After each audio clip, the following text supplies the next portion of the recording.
so the next thing I want to show you is how to sew with some of your decorative stitches. So the first thing we're going to do is sew an applique. So quilters and others, you could do this in regular garment sewing too to decorate your fabrics, like to use appliques. Normally what I would recommend is that you would prepare your fabric with a fusible product that will fuse to the back of your applique, and then you can fuse it to your fabric. So that holds your applique in place, and then after you've stitched it, it helps it keep from raveling, especially if you're doing a raw edge applique. So we're going to do a little bit of each. The first thing I want to show you is how to get a satin stitch on this machine. And we're going to actually use the Z zigzag stitch. But before I want to, we'll do that first. So we're going to use stitch number 5. This is the Z zigzag stitch. And when you bring it in, it's already pretty dense. It looks very much like a satin stitch on the screen. So the foot that I need to use for this is the 2A foot. And if you'll notice, it does not have the gap in the back. So I'm going to deactivate the IDT. So I just pulled it down and to the back. And I'm going to put this foot on. It's harder to put this foot on with the IDT engaged. You really can't do it very easily. Okay, so I'm going to lower that foot, get it attached, take my thread through the foot and to the back, and I'm going to show you how I do applique. So I'm actually going to start right about in the middle. Normally I would start closer to the corner, but I don't want to be satin stitching all day. And what I do is line up the edge of my applique fabric with the middle line on this foot. So it's got the middle line is longer and a little bit easier to see.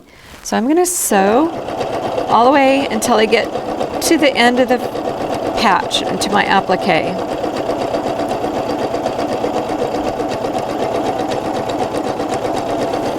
And I'm going to sew actually beyond the edge. I'm going to use this line on my foot to line up with the edge of this applique fabric, and I'm going to stop with my needle down and to the right. I did already have the needle down activated. All right, so I'm going to lift my foot, and this lets me turn my fabric. Now, if I look at that satin stitch, to me that looks not quite dense enough. So I'm actually going to make that stitch a little denser. And the way I do that is with the stitch length. So I'm going to shorten the stitch length just a bit. I'm going to take it down to a 0.6 and we'll see what that does.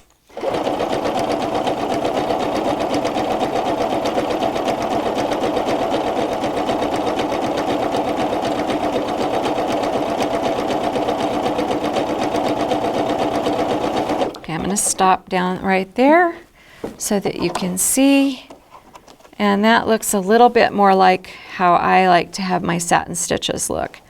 And if you'll notice, because I stopped the way I did, I stitched over and made a nice neat corner here with my applique. Now there's some other fun stitches that you can use for applique. Really, you can use almost any decorative stitch. One of the ones that I like to use is stitch number 30. That's a pretty popular, actually we're going to go down to stitch 32. And this looks like what some of you may know as a blanket stitch. Some people call it an E-stitch. I'm going to, make sure that my needle this time is right at the edge of my fabric there. And I'm going to go ahead and stitch that.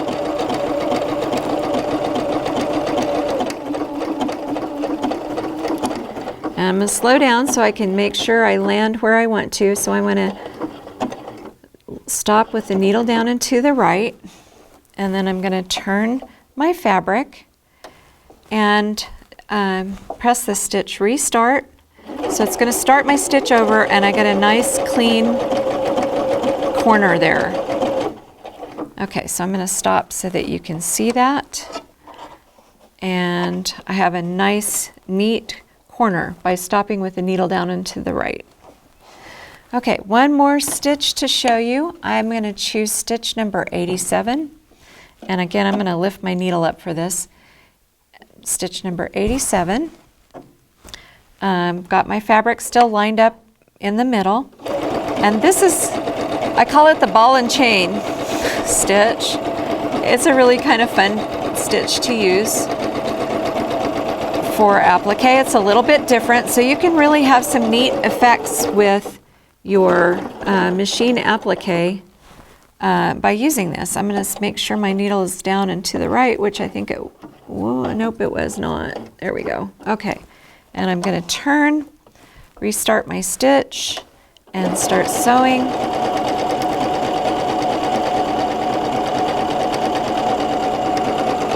And we'll stop there. And we've got a nice looking corner. Whoops, there we go. That's what I was trying to do. I'm going to trim my thread here, and by restarting that stitch now, I've got a nicer looking corner than if I had a partial stitch here and a partial stitch there.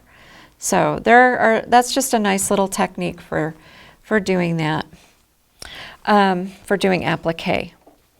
And like I said, any of your stitches, decorative stitches, you can experiment, have a little bit of fun, make it really decorative.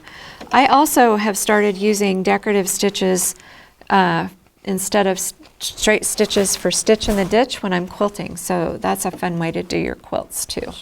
Okay, so some other beautiful decorative stitches on the machine. One of the things I love about PFAFF is their cross stitch stitches. So let's look at number 53. I'm going to switch back to the 2A foot, and I did disengage the integrated walking foot, if you saw that. The built-in walking foot. I'm using probably all the wrong terms, but this wonderful, lovely help that we have pulling our fabric through. And I just wanted to show you some of these beautiful decorative stitches. Now I'm using the start-stop button and just letting the machine go.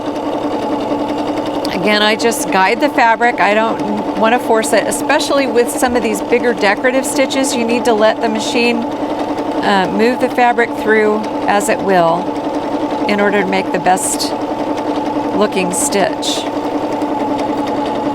Okay, so I'm just going to show you a little bit of that. But I think these are some of the prettiest stitches out there. So there's a beautiful cross stitch that you have right there on this machine. Okay, some other stitches that this machine has that I'm not going to show you today, but I'll do separate videos on. It has some in the quilt menu, so all of these stitches are considered quilting related stitches.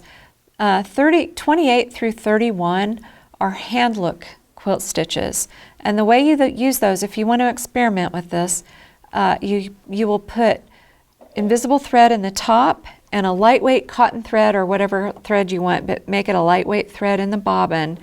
And what it does is it pulls that bobbin thread up to the top and makes it look like a hand stitch.